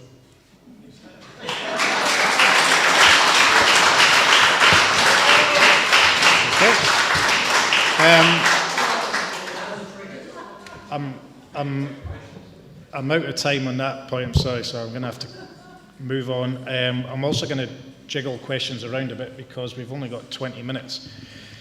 So I'm going to take one on tax now, which is from Susan. Susan, do you want to give us your question on tax? Thank you. We've heard a lot about the possibility of raising taxes in this election, and I'm very conscious that it was when Mrs. Thatcher put taxes down first in 1979, it was always going to be very, very difficult to raise them again. So my question is, have we become too individualistic as a society to raise taxes to support each other? Okay. So the question was, have we become too individualistic to raise taxes to support each other? I take it are you meaning all taxes, income taxes, corporate taxes, just taxes? So this is another one of these things that straddles devolved matters because of the Scotland Act and the other one that I can't remember the name of. We've got tax raising powers through the Scottish Parliament. We've also got tax powers in the UK Parliament, so we've got a whole myriad of tax there. But I think the general spirit of the question is, have we as a people become too individualistic for political parties to be supported putting taxes up? Is that right? Have I just made the question more complicated than it needed to be? That's right. And when people are discussing it, I'm finding them saying, you're entitled to this. I'm going to go to Peter because your party, I believe, has in its manifesto to put up tax. I suppose the very short answer is we will find out on Friday if there is a Labour government, and there may well be. Fundamentally, taxation is the way that we pay for all our services, and as Susan rightly says, it is taxation and national insurance that pays for the welfare state. We all pay in according to our earnings, and we draw out according to our needs. And that is actually the fundamental tenet of socialism, which is what the Labour Party is founded on. Another side of that, we could say, well, yes, we already raise taxes to support others. Bear in mind that in terms of the EU, because it's something that we remit to the EU, 50% of EU funding is in agricultural support. That is paid for by the taxes of the 98% of people who do not work in agriculture. So basically, we're going to find out on June the 9th. Well, we'll find out on June the 9th, and hopefully the people of this country will be willing to commit to the notion that the highest paid 5% are taxed at 50% on income over £150,000 per annum. There are only 5% of people in the country that have those sort of income levels. And I think, in fairness, they should be able to afford that slight hit on their income. Thank you. Ian, so do the SNP follow that viewpoint of raising tax for I think first top of all, 5%? I mean, as it's been mentioned, one of the things that we've made absolutely clear in this election campaign, just as we did in 2015, is we don't believe austerity is working. And I gave the calculation there's more than 100 billion that's been stripped out of the economy as a consequence of that, and that's severely damaged our public services. So yes, we need to look at what we need to do to tax in order that we can afford investment in our public services. But of course, what we also need to consider, it's not just about fiscal means, it's about the interrelation between fiscal and monetary policy. If you're driving a car, you need to have control of all of the levers. And one of the things I have argued, that austerity is in effect a political choice of this government. And let me just briefly explain what I mean by that. Because in 2009, the then Labour government, for reasons I would support to an extent, began a programme of quantitative easing. Now, quantitative easing is not talked about much, but it's important because what's happened between 2009 and today is that the Bank of England has in effect printed £435 billion of money. And what has happened is that this has gone into supporting something that Peter talked about when he talked about house prices, because the effect of that 435 billion has not been to increase money supply and increase growth in the economy. It's actually supported financial assets. Now, if you take the point that the bankers carry a degree of responsibility for the financial crisis, what we've done is we've rewarded them, because the financial markets have increased by more than 75% over the course of the last 7 years, when real wages have declined by 14%. Now, the reason I explain this, because we have got to grow taxable income in the economy, and we need to create the circumstances of growth to do that. Because if you grow the economy, you'll grow the taxation receipts. You'll take people out of needing working tax credits, for example. But it's the wrong political choice of this government which has created this circumstance. And we needed to have much more of a balance between monetary policy and fiscal policy. They've been asleep at the wheel, and they haven't taken the action which would have been necessary to grow the economy, give us the receipts that would allow us to invest in public services. And what about the Labour point about putting up income taxes? Well, that we could do, obviously, through Scottish Parliament. As part of all of that, we've accepted that increasing tax on the highest earners, those above 150,000 to 50%, makes sense. Now, the reason we haven't done it at the Scottish Parliament is a very simple one, and it goes back to the point I made about having control of all the levers, because it would be very easy, without having control of things like capital gains tax and about having responsibility for tax avoidance, for people to shift income. So you can only do these things when you have the full array of powers at your disposal, because in effect there is a risk that if we increase tax in Scotland to that extent, the advice that we got, that we ran the danger of generating less revenue, not more.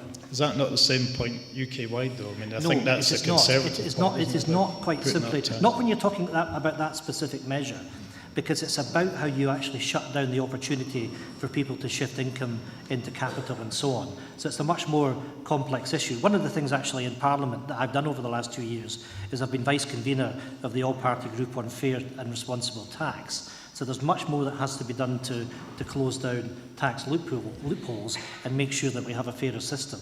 And it's something that I'm very, very passionate about. Okay, thank you. Jean, I think, if I'm right in saying, the Liberal Democrats have put some electoral hope on people voting for tax increases. Is that right?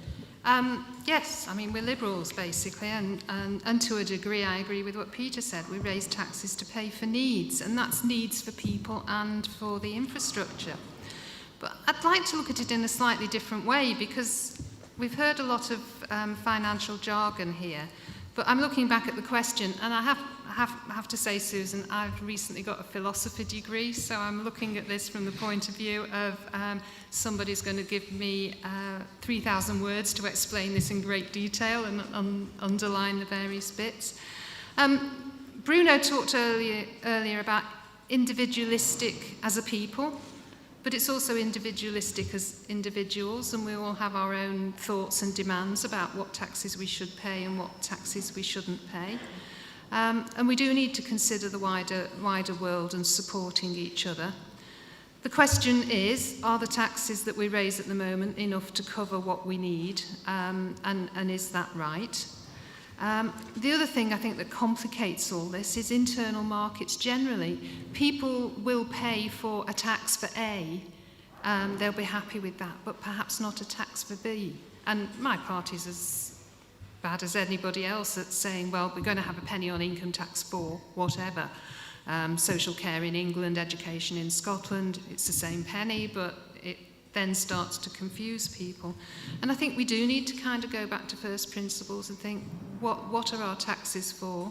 What are we prepared to spend of our own money in order to support other people?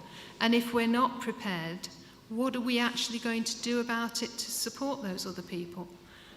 Because they're still going to need supporting, and whether it's coming in from the government and government taxes giving them the service, or whether it's local communities working together to give them the services, we still have to address that problem. So the actual pound, shillings and pence is not there. It's about individual commitment from people, whether you want to make your personal commitment or just let the government do it and pay accordingly. Robert, what's your opinion on that question? Are people going to support tax rises?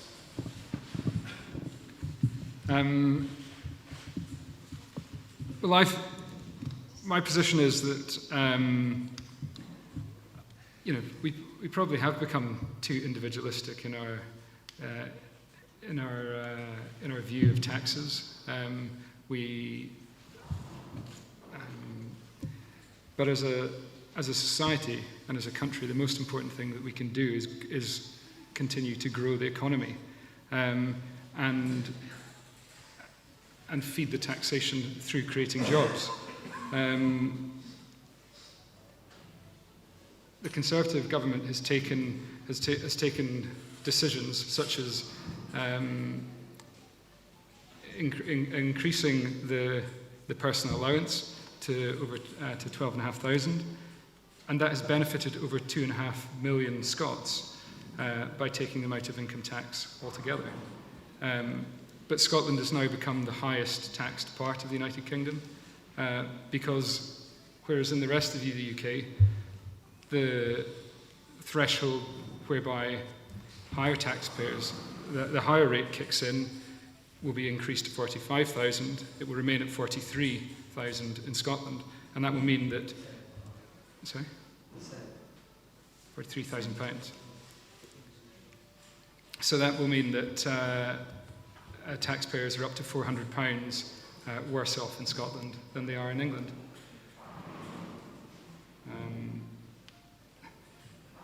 Now, the Scottish Chamber of Commerce has actually said that this is driving investment away from Scotland. So that's where we have to then make the decision, where governments have to make difficult decisions about tax. And yes, tax people at a level that's fair, but not to an extent that it drives investment away from the country.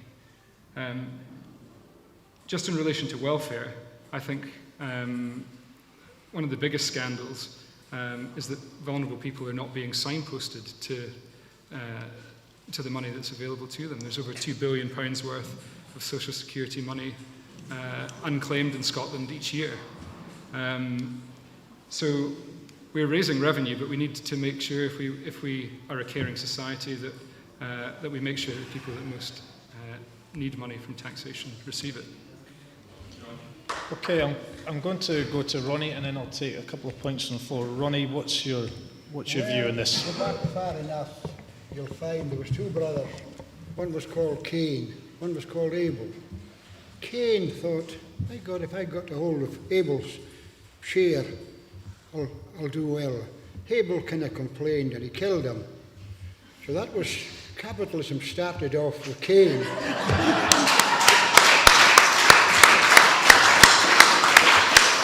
This hasn't stopped. Now, if you study the land holdings, we'll take, for instance, if a Dane beside me, he's a multi-billionaire. Now, he doesn't like sheep, he doesn't like fences, he only likes himself. Now, we can't buy an acre of land in Denmark unless he's resident there. And here are we giving our Scotland to every Tom, Dick and Harry that comes with billions. So I think we need a government that's going to address that. All right. Just going to take a couple of points on that specific question, which is basically how have we come to individualistic to support higher taxes? Lady there, I don't think we've heard from yet. Robert was saying about a caring society rather disingenuous. Food banks over, I think, the last 7 years have multiplied, I think, if my figures are correct, something like 26-fold over the number of food parcels delivered to people in need. And a huge proportion and a growing proportion of those people in food poverty are the working poor, not the people who are not even able to work. And I think it's absolutely scandalous. It's privatising the charitable help for people in poverty, and it's an absolute disgrace. The question is, though, I don't know what your opinion on this is will people support higher taxes? I, for one, would happily pay higher taxes to support people like that in food poverty and other need, and I think most people feel the same as I do. Yeah, I guess we'll find out next week whether everybody else is at the back there, Dougie, the question at the back. Thank you very much. I have a simple observation here, and that is that the blustering banker from Edinburgh, who's claiming to be a crofter from Skye, is telling us, spends his time telling us that we have to vote for independence. And what he isn't doing is looking back at the Scotland we live in now. And we've had 7 to 10 years of SNP government. And a lot of these failings, we've had I think it's -2% growth in the last period. That's on your watch. It's not on anyone else's watch. The health and the well-being of education, that lady was saying, oh, education's fine. That is not my experience of how good education is in Lochaber. Our local headmistress has just resigned. The number of computer teachers in Scotland, Computing's the Future, has gone down from 800 to 550 in the last year. Are you comfortable with these sort of figures? I fear there's a complacency in the Scottish Government, and you're looking at these big, bombastic statements and not actually getting on with the job. Well, I'll let Ian come back to that in a moment, but it was more on this specific point of whether people think other people are going to vote for higher taxes effectively. I keep rephrasing your question so many times. There's a gentleman up the back there.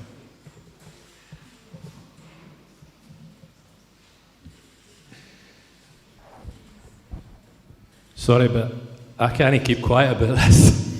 To hear Robert talking about unclaimed benefits when it's his party who put into place the work capability assessments that are driving the poor to the food banks is not just disingenuous, it's ridiculous.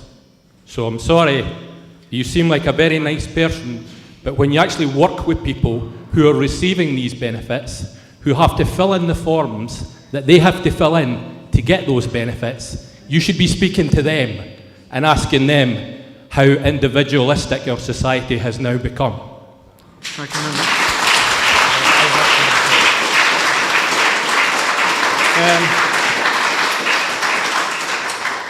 Hang on a minute, Robert.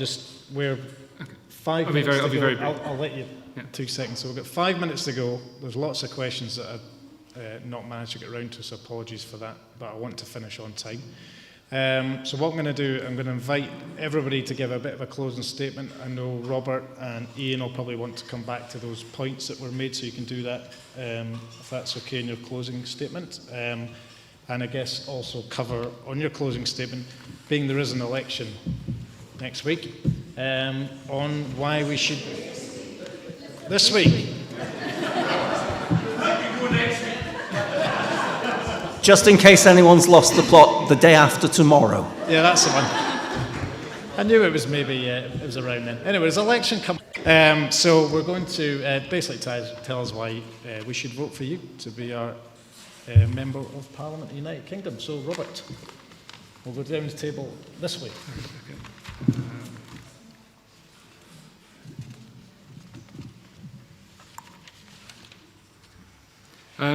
The SNP say that a vote for them will help make Scotland's voice heard at the Brexit table. But I'm Scottish too, and I'm pretty sure I can make Scotland's, and more precisely the Highlands' voice heard loud and clear just as well. The country faces a choice next week. A chaotic government led by Jeremy Corbyn, propped up by a few Lib Dems and a divisive SNP intent on seeing the negotiations with the EU fail to further their principal cause of separating Scotland from the rest of the UK. Or a strong Conservative government providing stability and certainty necessary to secure the best deal for the whole United Kingdom and to ensure that our economy continues to grow. I will be your local voice at Westminster, speaking up for the farmers, crofters and small businesses of Ross, Skye and Lochaber. I will be the constant and constructive voice in the ear of the Prime Minister and those negotiating our departure from the European Union, ensuring that your unique concerns are heard and understood.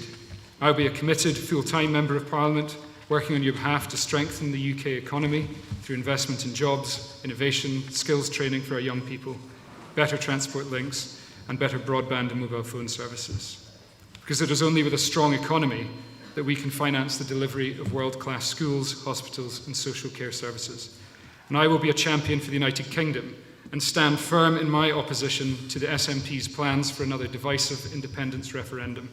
As a proud Highlander and believer in reconciling differences, I am capable of helping to heal some of the wounds of division opened up over the last few years. I will never claim to speak for you all, but I will promise to represent you all to the best of my ability and in the best interests of your families and businesses. And if I can just very briefly come back to, can I do that, the points, and then I don't have to do it afterwards, but to the lady and the gentleman that spoke about the food banks and people on welfare. Over the last few weeks, I have made efforts to meet people who are living on welfare and in situations that I'm not accustomed to, and I've visited food banks to learn about them and find out why people are using them. And when I visited the food bank in Dingwall, I was told by the people that work there that they're sick of it being used as a political football.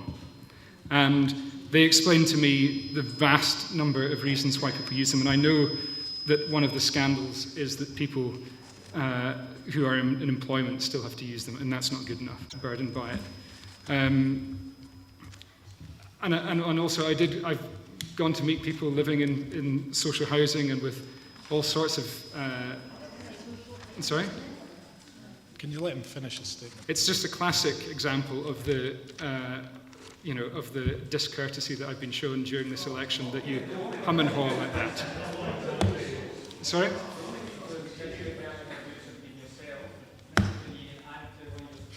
I think we're just letting everybody do their closing statement, so can we let him finish his statement? Enough, sir. Thank you. Enough, sir. Thank you. Robert? I think we've spread a seed of confusion tonight. I think that the election is definitely this week. Jean, can I invite you to give us your closing statement? Thank you. I can confirm the election is definitely this week. Right, in the interest of people's time, I will keep my closing remarks short. But first of all, I'd like to take the opportunity to thank everybody for coming here tonight. It's been an interesting evening, quite a lot of questions that we haven't had before, and I'm very pleased to have shared the last 2 hours with you. Key messages for me, I mentioned them at the beginning of the evening. If you don't want an Indie referendum for the foreseeable future, and as that gentleman at the back pointed out, allow the Scottish Government time to get on with their day job. So people like the nurse who was on TV recently and at a food bank, these things can be dealt with. That's the first point. The second point is, if you want to say at the end of the Brexit negotiations, again, that's what I'm suggesting and putting forward on behalf of my party. And if you want somebody to speak up for you in Westminster on behalf of people here in Lochaber and the wider Highlands, I'm the person. And finally, despite the comments about coalitions, there will be no coalitions from the Liberal Democrats in the next. And around the Black Isle, a lot of people came off Rossshire that were driven into Dingwall, and they can trace their ancestry way back. And then big farmers took over that good land, and they produce rubbish cattle. The hills are bare now, nothing there but vermin. And Lochaber's very much the same. Fort William, a lot of people came from the countryside and had to settle in Fort William to get work. Now, I would love to see some of them people get back into Skye, very much the same. Now, the greatest asset we have in that three people. Now, I believe that water should be used as it comes down from the hilltops, right down the line, for the benefit of the people that are living in these glens. Now, we get lots of people coming up that retire in England. Oh, they want a house up in the Highlands. Now, they're welcome, but there are people going back in Inverlochie, we'll say 3 generations. These kids should get a chance to go back, and electricity should be available coming from the rivers that are beside where their holdings used to be. It's a step in the right direction, I say. Okay? Thanks, Ronnie. Thank you, Ronnie. Peter, would you like to give us your closing remarks, please? I'm standing for election.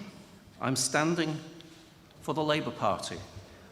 A Labour Party which has put forward a comprehensive manifesto which I can back. A manifesto to rebalance the economy, to set us on a new path at a time when we as a country must make a new way in the world. We will rebalance the economy so that we have a country that works for the many, not the few. And I also say something else. Sé Gael ohonam. I'm a Gael. But I do not see the Gaeltacht simply as the Gaeltacht of Scotland. To me, the Gaeltacht starts in the southwest of Ireland, runs through Lochaber, Skye and Ross up to Caithness. That is an international Gaeltacht, but it is also another reason why I do not see Scotland as a separate nation. Thank you. Thank you. Thanks, Peter. Ian, would you like to give us your closing remarks, please? Yes, I'm delighted to, and I can just very briefly touch on what we were talking about welfare there, and just to correct the record, because it's been suggested that people are taxed higher in Scotland than is the case elsewhere in the UK. Yes, it's true that we did not increase the personal allowances for those above £43,000, and the impact of that is about £400. But I ask you to take into account this. There are no tuition fees in Scotland. There are no charges for social care in Scotland. There are no charges for prescriptions in Scotland, and council tax at the Band D level is on average about £400 less than it is in England. Tories had got away with their proposals, would have been £1,300 worse off per year.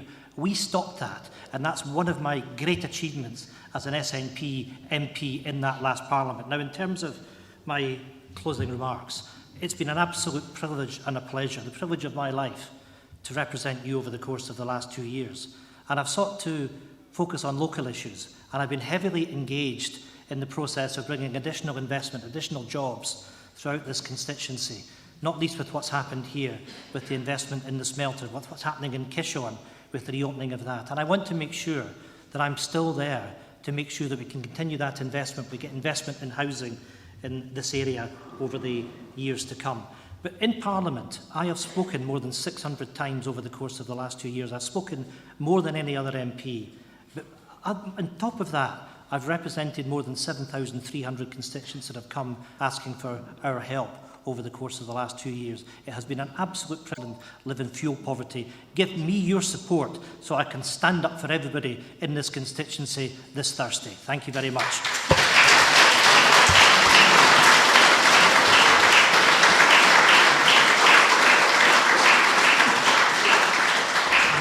Thanks, Ian.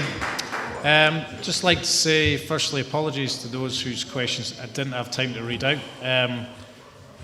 And just like to thank the Nevis Centre for hosting, Nevis Radio for putting us on YouTube. On you go, make that ferry.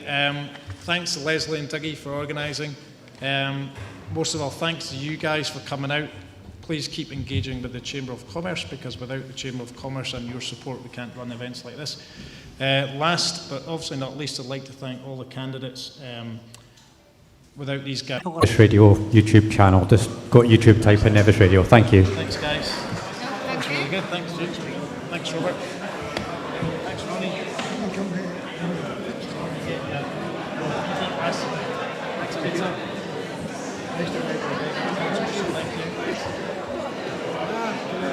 I was mentioning